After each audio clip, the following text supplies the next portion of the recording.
Slow motion video അല്ല, അത് original video കിട്ടിയാൽ ഈ മരണപ്പെട്ടു പോയ ദീപക് നിരപരാധിയാണെന്ന് പറഞ്ഞാൽ മരണപ്പെട്ടു പോയ ദീപകിനെ തിരിച്ചു കിട്ടുമോ? ഈ അച്ഛനും അമ്മയ്ക്കും തിരിച്ചിട്ട് അമ്മ പറയുന്നത് എന്താ, കുട്ടിയില്ലാതെ എനിക്ക് ജീവിക്കാൻ വയ്യ, ഞങ്ങൾ എങ്ങനെ മുന്നോട്ട് പോകും? ആ കുടുംബം ആശ്രയിച്ചിരുന്നത് ആ ഒറ്റ മകനായ ദീപകിലാണ്. ഇനി ഇത് നിരപരാധിയാണെന്ന് തെളിഞ്ഞാൽ, ദീപക് നിരപരാധിയാണെങ്കിൽ ദീപകിനെ നമുക്ക് തിരിച്ചു കിട്ടുമോ? അതാണ്. ഇനി നാളെ ഒരു ദീപക് ഇവിടെ ഉണ്ടാവാൻ പാടില്ല. നാളെ ആ പെൺകുട്ടി നിരപരാധിയാണെന്ന് തിരിച്ചു കഴിഞ്ഞാൽ ഈ സാധനമൊക്കെ നിങ്ങൾ തിരിച്ചെടുക്കും. നമ്മുടെ ശരീരത്ത് അനാവശ്യമായിട്ട് ടച്ചിങ് വന്നിട്ടുണ്ടെങ്കിൽ നമ്മൾ സ്പോട്ടിൽ പ്രതികരിക്കണം. വീണ്ടും വീണ്ടും കേരളത്തിലെ ഈ പറയുന്ന നാനാകോടി ജനങ്ങളുടെ മാനസികാവസ്ഥ വ്യത്യസ്തമാണ്. ചേച്ചിയുടെ മാനസികാവസ്ഥ എല്ലാം അതല്ല വളരെ കുട്ടിക്ക് ബസ്സിൽ നമ്മൾ അങ്ങനെ പ്രതികരിക്കണം എന്ന് ആവശ്യപ്പെട്ട ഒരു കാര്യമില്ല. ന്യായമല്ലത്, ന്യായമല്ല. ഒരു പെർസ്പെക്റ്റീവ്, നമ്മൾ വേറൊരു കാഴ്ചപ്പാട് പറയുന്നു. എനിക്ക് രണ്ട് കുട്ടികളുണ്ട്, അവര് ബസ്സിനെ ആശ്രയിക്കും.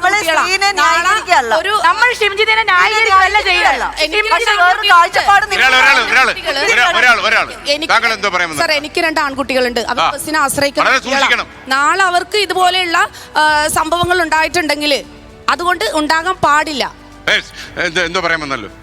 സാമാന്യ ബോധമുള്ള ഏതൊരു സ്ത്രീക്കും ഈ ഒരു വീഡിയോ കാണുമ്പോൾ തന്നെ മനസ്സിലാകും ആ കുട്ടി ഒരു കണ്ടന്റ് കിട്ടാൻ വേണ്ടിയിട്ട് മാത്രം വീഡിയോ ചെയ്തതാണെന്ന്.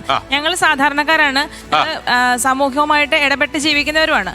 അപ്പൊ ആവർത്തിച്ച് ഞങ്ങൾ ആ വീഡിയോ കണ്ടപ്പോഴൊക്കെ ഞങ്ങൾക്ക് തോന്നി ആ കുട്ടി അങ്ങോട്ട് കയറി ചെന്ന് അദ്ദേഹവുമായിട്ട് ടച്ച് ചെയ്യാൻ പാകത്തിന് നിന്ന് വീഡിയോ എടുക്കുന്നതായിട്ട് തോന്നിയത്. ഇപ്പൊ ഒരു ട്രെൻഡായിട്ട് വന്നേക്കാണ് ഈ ഒരു ഇത്തരത്തിലുള്ള വീഡിയോസ്. അതായത് ബസ്സിൽ കയറുക, ആളുകളുടെ അടുത്ത് പോയിട്ട് സംഭവം നാച്ചുറലായിട്ട് സംഭവിച്ചേക്കുന്ന കാര്യങ്ങളുണ്ട്. ഏജ്ഡ് ആയിട്ടുള്ള ആളുകൾ കുട്ടികളെ ഉപദ്രവിച്ചേക്കുന്ന വീഡിയോ കഴിഞ്ഞ ഇടയ്ക്കൊക്കെ കണ്ടു. അപ്പോൾ ഇങ്ങനെയൊക്കെ സംഭവിക്കുമ്പോൾ അതിനെതിരെ പ്രതികരിക്കണം, എല്ലാവരും പ്രതികരിക്കണം, ശരിയാണ്. പക്ഷേ ഇങ്ങനൊരു വീഡിയോ ഇടുമ്പോൾ അത് യാഥാർത്ഥ്യമാണോ അല്ലയോ എന്നുള്ള കാര്യം കൃത്യമായി അന്വേഷിച്ചതിന് ശേഷം മാത്രം സോഷ്യൽ മീഡിയയിലേക്ക് എത്തിക്കാനുള്ള ഒരു ഇടപെടൽ ആളുകൾ പറഞ്ഞത്.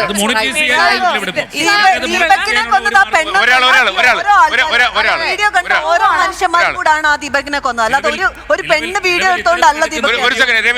മോബ് വയലൻസ്, മോബ് കില്ലിംഗ് അതാണ് ചെയ്തത്. അത് മാത്രമല്ല, ഇവളെ കൊല്ലുവാണേലും അങ്ങനെ തന്നെയാണ്.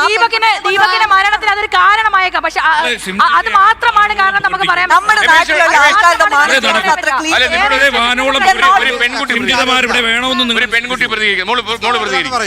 പ്രതികരിക്കണം എന്ന് പറഞ്ഞു. എല്ലാവരുടെയും മാനസികാവസ്ഥ ഒരുപോലെ ആയിരിക്കൂല. പക്ഷെ വീഡിയോ എടുത്തിട്ട് അത് പോലീസ് സ്റ്റേഷനിൽ പോയി കാണിക്കാണ് വേണ്ടത്.